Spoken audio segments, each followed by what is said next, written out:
할렐루야. 한 주간 주님의 은혜 가운데 평안하셨습니까? 참 평안하기가 쉽지가 않죠. 우리의 마음을 다스리고 또 이렇게 평안을 유지한다는 것이 지금 너무 힘들고 어려울 때 같습니다. 나만 그런 것이 아니라 지금 대한민국에 있는, 아니 전 세계에 있는 모든 그리스도인들을 비롯해서 하나님을 모르는 사람들까지도 지금 힘들고 어려울 겁니다. 오히려 이럴 때일수록 우리가 하나님만을 바라보면서 그리스도인의 영향력이 무엇인지를 조금 더 드러내고, 그리고 하나님을 알지 못하는 사람들이 하나님을 믿는 사람들은 좀 다르다라고 하는 것들을 좀 드러낼 수 있는, 드러내놓고 전도할 수 없다고 한다면 그런 식으로라도 전도할 수 있는 귀한 축복의 통로들이 되시기를 주님의 이름으로 축복합니다. 우리는 지난 주일에 살펴본 말씀을 먼저 좀 잠시 살펴보도록 하겠습니다. 다 읽지는 않고요, 4절에서 5절 말씀을 먼저 좀 읽겠습니다. 스크린에 있습니다. 이스라엘에 들으라. 우리 하나님 여호와는 오직 유일한 여호와이시니 너는 마음을 다하고 뜻을 다하고 힘을 다하여 내 하나님 여호와를 사랑하라. 지난주 말씀을 보면 하나님께서 호소하고 계시고 명령하고 계십니다. 나 좀 사랑해 달라고요. 하나님 좀 사랑해 달라고 우리에게 강력히 권면하시는 것이 아니라 명령하고 계시다라는 거예요. 그리고 자신을 어떻게 사랑해 달라고 요청하고 있으시냐면 마음을 다하고 뜻을 다하고 힘을 다하라는 거예요. 이 말씀은 우리 삶에 있어서 전 영역에 있어서 하나님을 뜨겁게 사랑해 주기를 바라는 거예요. 전력 투구하면서 365일 동안 24시간 내내 하나님을 뜨겁게 사랑해 달라고, 그리고 명령하고 계시는 거예요. 그렇다면 이 말씀을 중심으로 해서 우리의 삶의 모습을 좀 살펴볼 필요가 있다는 거죠. 나는 그렇다면 정말 하나님을 사랑하는 일에 지금껏 잘해왔는가? 예배를 드릴 때 정말 마음을 다해서 나의 헌신의 행위를 드렸는가?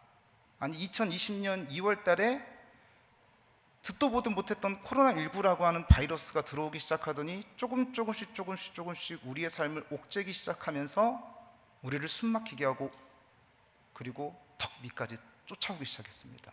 그런데 이런 코로나의 두려움 가운데서도 불구하고 우리가 하나님을 뜨겁게 사랑하는 것이 내 삶의 전 영역에서 그것들이 이루어졌는지 한번 점검해 보자라는 거예요. 참 어렵죠. 그런데 하나님은요, 우리가 어떤 상황에 놓여 있든지 간에, 심지어 코로나19가 우리의 삶을 엄습한다 할지라도 하나님을 뜨겁게 사랑하는 것에 대한 명령을 지키라고 말씀하고 있어요. 그게 바로 7절에서 9절 지난주 본문 말씀이죠. 내 자녀에게 부지런히 가르치며 집에 앉아 있을 때라든지 길을 갈 때에든지 누워 있을 때에든지 일어날 때에든지, 이것은요 어떤 환경 가운데 놓여 있다 할지라도 하나님을 사랑하라는 거예요. 이 말씀을 강론할 것이며 너는 또 그것을 내 손목에 메어 기호로 삼으며 미간에 붙여 표로 삼고 또 내 집 문설주와 바깥문에 기록하라라고 하게 하는 거죠. 삶의 정 영역에 있어서 하나님을 사랑하는 것을 우리의 사명으로 여기고 살아야 된다는 거예요. 그렇다면 왜 하나님은요 이토록 우리에게 하나님을 뜨겁게 사랑하라고 명령하시고 계시는 것일까? 첫째는요, 하나님이 우리를 그렇게 사랑하셨기 때문에 그렇다라는 거예요. 부모님이 가장 듣고 싶은 단어가 무엇인지 아십니까? 자녀를 키우면서 자녀가 어느 정도 장성을 했어요. 그리고 장성을 해서 부모님은 자녀에게 듣고 싶은 얘기가 있거든요. 아버지 참 존경합니다. 그 얘기 들으면 세상을 다 가진 것 같은 거예요. 하나님도 우리를 뜨겁게 사랑해 주셨는데 우리도 그 하나님의 사랑에 대해서 화답한다고 한다면요, 아버지, 어머니 참 존경합니다. 이 얘기를 듣는 것만큼 하나님의 마음도 시원해지는 거예요. 두 번째는 뭐냐면요, 이 세상, 우리가 살고 있는 세상은요 사단의 공중권세에 잡은 지배당하고 있는 세상인 거라는 거예요. 그렇기 때문에 사단이 세상을 지배하고 있기 때문에 우리가 하나님을 뜨겁게 사랑하는 것에 대해서 우리의 마음을 지키기가 쉽지가 않다라는 겁니다. 조금만 신경 쓰지 않으면 하나님을 사랑하는 일에 방해받는 것은 여러분들이 이미 삶 가운데 경험하셔서 이건 알고 계시잖아요. 그래서 하나님은 우리에게요, 전력 투구를 하면서 싸우면서까지 하나님을 사랑하는 일에 놓치지 않기 위해서 우리가 힘쓰라고 말씀하고 있는 거예요. 집중하라고 얘기하는 거예요. 그런데 하나님을 사랑하는 것이 참 쉽지가 않습니다. 직장 동료를 사랑하는 것도 못하는데 심지어 내 가족도, 내 아내도, 내 자식조차도 어느 때는 정말 미워서 밖으로 쫓아내보고 싶을 때가 있지 않습니까? 내 자식도 사랑하지 못하는데 어떻게 하나님을 보이지도 않는데 사랑할 수 있는 것인가? 근데 고린도후서 6장 4절 말씀에 보니까요, 이렇게 말씀하고 있습니다. 그리스도의 사랑이 우리를 강권하신도다 라고 말씀하고 있죠. 주일에 목사님께서 이 강권하시다라는 말을 뭘로 바꾸셨냐면, 하나님을 우리가 사랑할 수 있도록 하나님께서 직접 컨트롤 하신다는 거예요. 우리가 예수 그리스도를 주와 그리스도로 영접합니다, 하나님을 뜨겁게 사랑하기를 원합니다, 이 마음만 있으면 하나님께서 우리의 마음을 찾아오셔서 만져주시고 강권하시고 컨트롤 하셔서요, 우리가 하나님을 사랑할 수 있도록 하나님께서 그 길을 열어가신다라고 말씀하고 있다는 거예요. 그렇다면 하나님을 사랑하는 일이라고 한다는 것, 그리스도를 사랑한다라고 하는 것들은 어떤 것들이 있을까요? 어떻게 그 사랑이 이룰 수 있을까요? 어떤 분이 그런 말씀을 하시더라고요. 예수님이 무덤이라도 있으면 찾아가서 꽃이라도 드리고 그리고 벌초라도 좀 해드릴 텐데, 무덤조차도 없는데 어떻게 예수님을 사랑하고 하나님을 사랑하는 일이 가능하냐고. 근데 예수님을 사랑하는 방법은요, 하나님을 사랑하는 방법은요, 우리 그리스도인들끼리 서로 사랑하면 그게 하나님을 사랑하는 거래요. 이웃을 사랑하면 그게 하나님을 사랑하는 일이라고 말씀하고 있어요. 사람과 사람 사이에서 서로 사랑하면 그게 하나님을 사랑하는 방법, 주님 사랑하는 방법이라고 말씀하고 있다는 겁니다. 성경은요, 우리에게 하나님 사랑하라고 이야기를 하고 있고 또 이웃 사랑하라고 말씀을 많이 하고 있죠. 한 율법학자가 예수님께 이렇게 질문한 거예요. 가장 첫 번째 되는 계명이 뭡니까? 가장 귀한 계명이 뭡니까? 라고 물어봤을 때 예수님께서 이렇게 대답하시는 겁니다. 마태복음 22장 37절에서 39절 말씀인데 스크린에 나와 있습니다. 예수께서 이르시되 내 마음을 다하고 목숨을 다하고 뜻을 다하여 주 너의 하나님을 사랑하라 하셨으니 이것이 크고 첫째 되는 계명이요 둘째도 그와 같으니 내 이웃을 내 자신과 같이 사랑하라 하셨으니라고 말씀하고 있는 거예요. 하나님 사랑하는 것이 첫째 계명이고 삶의 근본적인 도리라고 우리에게 말씀해 주고 있는데, 39절 말씀에 보니까 앞절에서 뭐라고 얘기하고 있냐면 둘째도 그와 같으니 라고 말씀하고 있다는 거예요. 이 말은 두 가지 의미로 나눌 수 있는데요, 첫째와 같이 사랑하라고 하는 의미도 있지만 첫째와 두 번째는 같은 의미로 동등되게 쓰여지고 있다는 뜻을 가지고 있는 거예요. 정리하자면 하나님을 사랑하는 것은 이웃을 사랑하는 것이고 이웃을 사랑하는 것은 하나님을 사랑하는 것이라고 말씀해 주고 있다는 거예요. 이웃 사랑하는 것에 대해서는 성경 여러 곳곳에서 말씀해 주고 있고 또 여러분들이 이미 많이 들으셨기 때문에 잘 알고 계실 거예요. 다른 사람을 이해해 주고 용서해 주고 배려해 주고 잘 되기를 기도해 주고 격려해 주고 선을 베푸는 것이 사랑이라고 얘기를 하고 있죠. 피 튀기는 삶의 현장 가운데서도 사랑하는 일이 정말 힘들고 저 원수 같은 사람 하나만 없어지면 내가 좀 살 것 같은데 라고 생각하면서 그런 사람들이 꼭 내게 한 명씩은 있잖아요. 그런데 그 사람을 사랑하는 것이 하나님을 사랑하는 거라고, 그리스도를 사랑하는 것이라고 우리에게 말씀해 주고 있는 거예요. 히브리서 13장 16절에 이렇게 기록되어 있네요. 오직 선을 행함과 서로 나누어 주기를 잊지 마라. 하나님은 이 같은 제사를, 예배를 기뻐한다고 말씀하고 있어요. 우리가 하나님을 사랑하는 행위가 예배 참석, 예배에 마음을 다해서 드리는 그것, 헌신의 정도, 헌신의 행위가 예배라고 한다면요, 그걸 하나님의 사랑이라고 한다면요, 우리가 이웃을 사랑하는 헌신의 행위는 뭔지 아십니까? 다른 사람에게 선을 베푸는 거예요. 그게 히브리서 13장 16절에서 뭐라고 말하고 있냐면 이웃에게 선을 베푸는 게 예배래요. 제사라고 말씀하고 있다는 거예요. 하나님이 그리고 이 제사를 기뻐하신다고 말씀하고 있다는 겁니다. 아니, 요즘 나도 먹고 살기 참 힘든데 누구를 돕냐고, 누구를 베푸냐고, 누구에게 선을 행하냐고 말할 수 있지만 이상하게 다른 사람들에게 베풀면 이상해요. 기쁩니다. 즐거워요. 내가 주일날 목사님의 설교를 듣고 도전받고 은혜 받아서 회복이 일어나는 것처럼 다른 사람에게 베풀었는데 그런 기쁨이 내게 오는 거예요. 만족감이 오는 거예요. 이상하게 즐거운 거예요. 뿌듯한 거예요. 이상하게 살맛 나는 거예요. 인색하면 친구도 없습니다. 인색하면요, 사람들 가까이 가려고 하지도 않고 하나님도 가까이 가려고 하지 않는다는 거예요.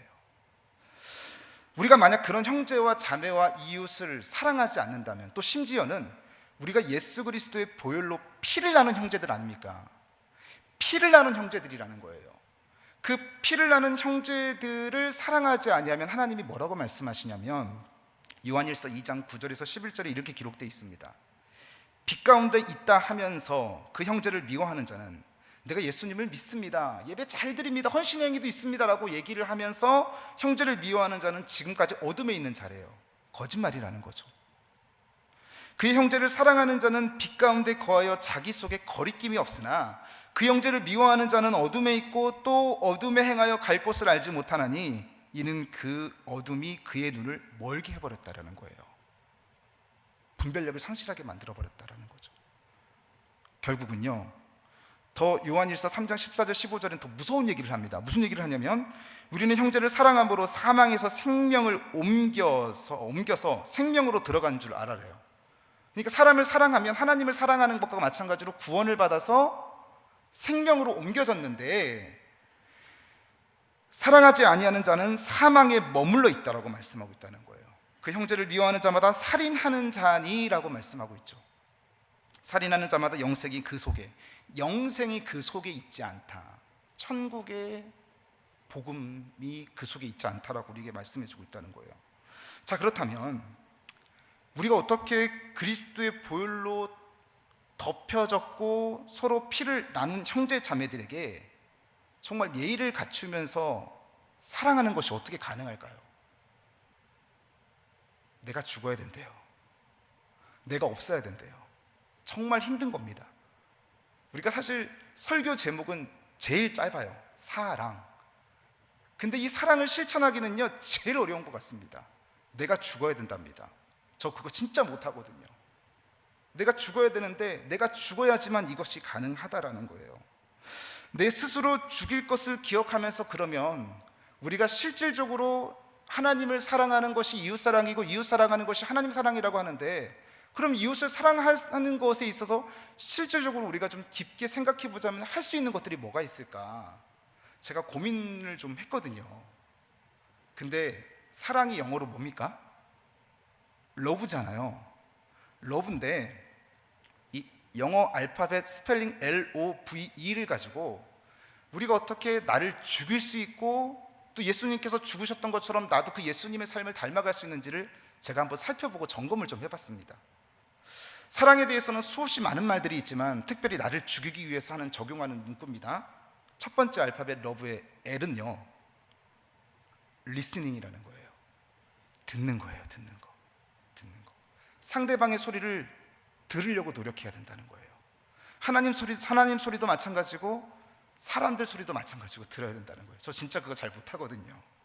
하나님이 우리를 정말 사랑하신대요. 사랑하셔서 우리 소리를 듣고 계시고 그리고 이전에 들으셨고 앞으로도 들으실 것이라고 말씀하고 있답니다. 이스라엘 백성들이 400년 동안요 애굽의 노예로 살아왔지 않습니까? 얼마나 힘들었겠습니까? 끙끙대면서 나 죽고 싶다고. 근데 하나님이 그 신음소리를 들으셨답니다. 출애굽기 6장 5절에 이런 말씀이 있네요. 이제 애굽 사람이 종으로 삼은 이스라엘 자손의 신음소리를 내가 듣고 나의 언약을 기억하노라. 내가 너희들의 고통하는 소리를 내가 듣고 있다. 왜요? 사랑하기 때문에 듣고 있으시다는 거예요. 아픔의 소리, 눈물의 소리, 투덜대는 소리, 징징대는 소리를 하나님이 다 듣고 계신다라고 우리에게 말씀해 주고 있다는 거예요. 요나가 하나님의 명령을 어기고요 니느웨로 가지를 않고 다시스로 가는 배를 몰래 타버리잖아요. 배가 결국에는 풍랑을 만나서 뒤집힐 위기에 놓입니다. 고생 하다가 요나가 자수를 해버려요. 내가 하나님의 명령을 어기고 원래는 니느웨로 가야 되는데 다시스로 가서 풍랑을 만난 거니까 나를 바다에 던지라고, 그러면 풍랑이 잠잠해질 거라고 얘기를 하는 겁니다. 그래서 그 배에 올라탄 사람들이 실제로 요나를 바다에 던져버리는 거예요. 던졌는데 우리는 고래로 알고 있는데 고래가 아닙니다. 큰 물고기가 요나를 집어삼켜 버렸어요. 여러분 생각을 해보십시오. 우리가 그냥 동화에서만, 애니메이션에서만 보니까 뭔가 큰 물고기 뱃속에서 이렇게 막 요나가 경건하고 거룩하게 무릎 꿇고 기도하는 모습을 상상할 수 있지만 그게 아니에요. 꽉 들어찼어요. 답답해요. 숨도 못 쉬겠어요. 컴컴해요. 비린내가 진동을 해요. 찝찝해요. 끈적끈적해요. 근데 요나가 그 속에서 끙끙대면서 하나님을 생각하면서 신음했다는 거 아닙니까? 하나님 힘들어 죽겠습니다. 내가 잘못한 거 압니다. 나 좀 도와주세요 라고 얘기를 했더니 하나님이 그 요나의 신음소리를 들으신 거예요. 왜요? 사랑하셨기 때문에. 요나서 2장 1절 2절 말씀입니다. 요나가 물고기 뱃속에서 그의 하나님 여호와께 기도하여 이르되 내가 받는 고난으로 말미암아 여호와께 불러 아뢰었더니 주께서 내게 대답하셨고 내가 스올의 뱃속에서, 스올이라고 하는 것은요 지옥, 음부 같은 곳을 얘기하는 거거든요. 부르짖었더니 주께서 내 음성을 들으셨나이다 라고 말씀하고 있다는 거예요. 거기서 무슨 기도나 제대로 했겠습니까? 그저 하나님 나 살려주세요, 내가 잘못했습니다, 어리석었습니다 라고 마음속으로 토로했더니 하나님께서 그 음성을 들으시고 구해주신다라는 거예요. 예수님께서 12제자들을 놓고요 사랑하라고, 11제자들을 놓고 서로 사랑하라고 얘기를 하죠.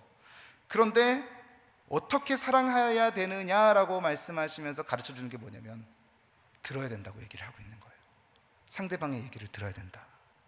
부부간에도 들어야 되고요, 부모자식 간에도 들어야 되고요, 주일학교 선생님이 하시는 말씀을 자녀들도 들어야 되는 것이고요, 남전도의 임원들도 회원들의 소리를 들어야 되는 것이고 회원들도 임원들의 소리를 들어야 되는 것이고, 성도는 목회자의 소리를 잘 들어야 되는 것이고 목회자도 성도님들의 소리를 잘 들어야 되는 거예요. 그게 바로 사랑이라고 얘기하는 거예요. 하나님께서 우리에게 가르쳐 주신 사랑. 오늘 저와 여러분들이 그 소리를 잘 듣게 되시길 간절히 축복합니다. 쉽지가 않아요, 듣는 게요. 이상하게 상담의 기본이 듣는 거라고 얘기를 하고 있잖아요. 듣기만 했는데 해결은 안 됐는데 뭔가 마음이 시원함이 찾아온다는 거예요. 시원함이. 그리고 그 들어주는 것 때문에 어쩌면 사람의 생명까지도 살릴 수 있는 은혜가 내게 있다라는 거예요. 우리가 잘 들어주기를 소망합니다. 인내하면서. 내가 죽어야 될 첫 번째 포인트가 바로 리스닝, 들어주는 겁니다. 두 번째로는요, LO의 O는 오베이, 이 복종이란 뜻이에요. 복종해야 된대요. 사랑하면은요 못합니다, 안 됩니다, 안 합니다 라는 말을 안 하게 되어 있습니다. 사랑하는데 부탁을 했어요. 안 됩니다, 나 그거 못합니다, 그렇게 얘기 안 해요. 시간을 쪼개면서까지 그 일을 하려고 또 쪼개고 잠을 안 자면서 내 돈을 써가면서 시간을 써가면서 그 일을 해내더라는 거예요. 근데 사랑하지 않으면요 자꾸만 뒤로 빠지려고 하고 피하려고 하는 거예요. 무엇이든지 부탁하고 들어주고 복종하는 게 바로 사랑이라고 얘기를 하는 거예요. 복종하시길 소망합니다. 예수님이요 하나님을 얼마나 사랑하셨습니까? 예수님이 하나님 정말 많이 사랑했거든요. 어느 정도로 사랑했냐면 하나님이 예수님을 부르는 거예요. 너가 인간의 죄를 위해서 육신의 몸을 입고 세상에 내려가서 고난도 받고 십자가에서 죽어야겠다, 이렇게 얘기를 한 거예요. 이 말을 하는 하나님이나 이 말을 듣고 있는 예수님이나 얼마나 마음이 무거웠겠습니까? 얼마나 마음이 무거웠겠어요. 근데 예수님이요 하나님을 사랑하는 것이 남달랐답니다. 그래서 복종하더래요. 어떻게 복종하라 봤더니 빌립보서 2장 6절에서 8절 말씀입니다. 그는 근본 하나님의 본체시나 하나님과 동등됨을 취할 것으로 여기지 아니하시고, 동등하신 존재인데 동등할 것을 취할 것을 여기지 않았다라는 거예요. 오히려 자기를 비워 종의 형체를 가지사 사람들과 같이 되셨고, 하나님이 그렇게 하라고 하셔서 사람의 모양으로 나타나서 자기를 낮추시고 죽기까지 복종하셨으니 곧 십자가에 죽으셨대요. 사랑은 복종하는 거래요. 피차 복종하고 즐거워하는 것이 사랑이라고 얘기하는 거 아닙니까? 바울이 에베소서 5장 21절에 가르쳐 준 게 그거예요. 그리스도를 경외함으로 피차 복종하라. 우리가 피를 나는 형제들 아닙니까? 저 원수 내가 정말 사랑할 수 없고, 저 원수 정말 내 속에 담하고 저 인간만 없으면 내가 편할 것 같은데 라고 얘기를 하지만, 하나님은 그걸 원하시는 게 아니에요. 사랑해야지만이 하나님을 사랑하는 것에 연결을 할 수 있고 우리의 눈이 멀지 않는다 라고 말씀하는 거예요. 우리가, 저와 여러분 모두가 이 복종의 은혜가 있게 되시길 소망합니다. 지금 사무총회를 준비하고 또 남전도회 임원, 여전도회 임원, 또 내년을 구성하고 준비해야 되는 여러 가지 중요한 시기인데, 교회에서 연락 주시면 복종하세요. 순종하세요. 그게 사랑이랍니다. 그리고 또 저희들도 듣겠습니다. 러브의 세 번째 알파벳은요, LOV의 V인데요, 이 빅텀이라고 하는 단어래요. 이 빅텀이라는 단어는 희생이라는 뜻입니다. 희생. 그러니까 사랑은 희생하는 거라고 얘기를 하는 거죠. 하나님께서 우리를 사랑하셔서 희생하신 것은 당연히 우리가 너무나 잘 알고요, 그리스도인들 뿐만 아니라 하나님을 모르는 사람들도 사랑하니까 희생하더라는 거예요. 다윗이 전쟁을 할 때 블레셋에 밀려가지고 자기 고향 베들레헴을 빼앗겼던 적이 있습니다. 빼앗겨서 그렇게 막 숨고 도망가고 블레셋이 막 추격해서 오는데 계속 도망가는 거예요. 그런데 너무 힘들다 보니까 다윗이 그냥 자기만 혼잣말로 이렇게 읊조리는 겁니다. 빼앗긴 그 베들레헴 고향에 참 시원한 우물물이 있는데 딱 그 물을 한 모금만 마시면 좋겠다고 이렇게 막 지쳐가지고 그런 얘기를 했더니, 다윗을 사랑하는 부하 3명이요 그 블레셋 진영을 뚫고 들어가서 그 물을 떠오더라는 거 아니에요. 역대상 11장 18절 말씀이죠. 이 세 사람이 블레셋 사람들의 군대를 돌파하고 지나가서 베들레헴 성문 곁 우물물을 길어가지고 다윗에게로 왔다는 거예요. 여러분, 사랑은요, 희생인 거예요. 우리가 진짜 감당하기 힘들고 어려운 거 알고 또 모르는 건 아니지만, 이 사랑을 해야지만이 하나님을 뜨겁게 사랑하는 것이고, 우리가 이 사랑을 해야지만이 전력 투구하는 거라고, 사랑하는 일에 말씀하고 있다는 거예요. 하나님도 우리를 사랑하셔서 아들을 이 땅에 보내신 선택을 하셨는데 딱 한 가지 이유밖에 없습니다. 우리를 사랑하셨기 때문에 그렇다라는 거예요. 요한일서 4장 10절에 사랑은 여기 있으니 우리가 하나님을 사랑한 것이 아니요 하나님이 우리를 사랑하사 우리 죄를 속하기 위하여 화목제물로 그 아들을 보내셨고, 예수님도 뭐라고 말씀하셨냐면 나는 양을 위하여 목숨을 버렸다라고 얘기를 해요. 우리가 목숨을 버리기까지 작정하여 사랑하셔서 하나님을 사랑하는 것을 드러내는 저와 여러분들이 되시길 주님의 이름으로 축복합니다. 마지막 러브의 알파벳은요, LOV의 E인데요, E는요 익스프레스라고 하는 거예요. 사랑은 표현하는 거라고 얘기를 합니다. 표현. 요한복음 13장 35절, 너희가 서로 사랑하면 이로써 모든 사람이 너희가 내 제자인 줄 아리라 라고 얘기하는데, 전반절에 보면요, 너희가 서로 사랑하면 이라는 단어에 우리가 좀 주목했으면 좋겠습니다. 너희가 서로 사랑하면 이라는 것은요, 우리가 좀 배경을 좀 살펴봐야 되는데, 이것은 입으로만 하는 게 아니거든요. 사랑해, 당연히 안 하는 것보단 좋지만 입으로만 하는 게 아니라 마음과 몸으로 사랑하는 게 다른 사람들한테 보여질 정도로 하라는 거예요. 그러면 예수님의 제자가 될 거라고 말하고 있습니다. 그 사랑을 보이는 건 어떻게 하는 겁니까? 표현해야 되는 거예요. 사무엘상 1장에 보면은요, 제사장 엘가나가 나옵니다. 이 엘가나에게 두 아내가 있었어요. 첫째 아내는 우리가 잘 알고 있는 한나고요, 둘째 아내는 분인나라고 하는 아내예요. 왜 분인나를 이 엘가나가 얻었냐면요, 한나가 불임이었지 않습니까? 애를 못 낳으니까 첩의를 들여서라도 자손을 이어가고 싶은 거예요. 그래서 어렵게 해서 분인나를 첩으로 드리고, 그리고 분인나가 애를 잘 낳는 거예요. 그랬더니 또 이 사람이 교만해져 가지고 한나를 괴롭히는 겁니다. 이 시대에는 그런 일들이 많이 없지만은 생각해 보면 얼마나 그 한나라고 하는 여인이 괴로웠겠어요. 맨날 가서 기도하는 겁니다. 근데 이 엘가나라고 하는 사람 제사장도 그 한나가 너무너무 미안하고 또 사랑하는 마음이 컸는지 한나에게 사랑을 이렇게 표현하네요. 사무엘상 1장 5절에 보니까 한나에게는 갑절을 주니, 이 앞에 뭐라고 쓸 수 있냐면, 어떤 좋은 것들이 생기면, 무슨 일이 있으면 한나에게 갑절을 줬다고 말씀하고 있다는 거예요. 다시 말해서 선물을 줬다는 거 아닙니까? 사랑하니까 표현하는 건데 선물을 챙겨줬다는 거예요. 오늘 인색하지 않게 되시길 소망합니다. 지금 코로나19로 인해서 소그룹 모임하는 게 굉장히 꺼려지고 힘들어지지 않았습니까? 조심스러워지고 나는 그런 마음이 없어서 예배를 드리고 싶은 마음이 있는데 사람들이 그렇게 반응을 안 하는 겁니다. 우리 마스크 쓰고 제대로 좀 예배를 드리자. 아니면 인터넷 줌으로라도 우리 구역 예배를 한번 드려봅시다. 나는 마음은 그런데 성도님들의 마음, 다른 사람들의 마음이 꺼려지는 거예요. 그래서 예배 드리기가 쉽지가 않아요. 내 마음 같지가 않고 또 조심스럽고. 그런데 이런 어려운 상황 가운데서라도요, 하나님을 사랑하는 것이 예배를 드려서 헌신의 행위만 있는 것이 아니라 이웃을 사랑하는 것, 그리고 성도님들이 점점 장결자들이 늘어나고 있지 않습니까? 온라인 예배로 다 드리세요. 근데 얼굴을 못 본 지가 오래됐습니다.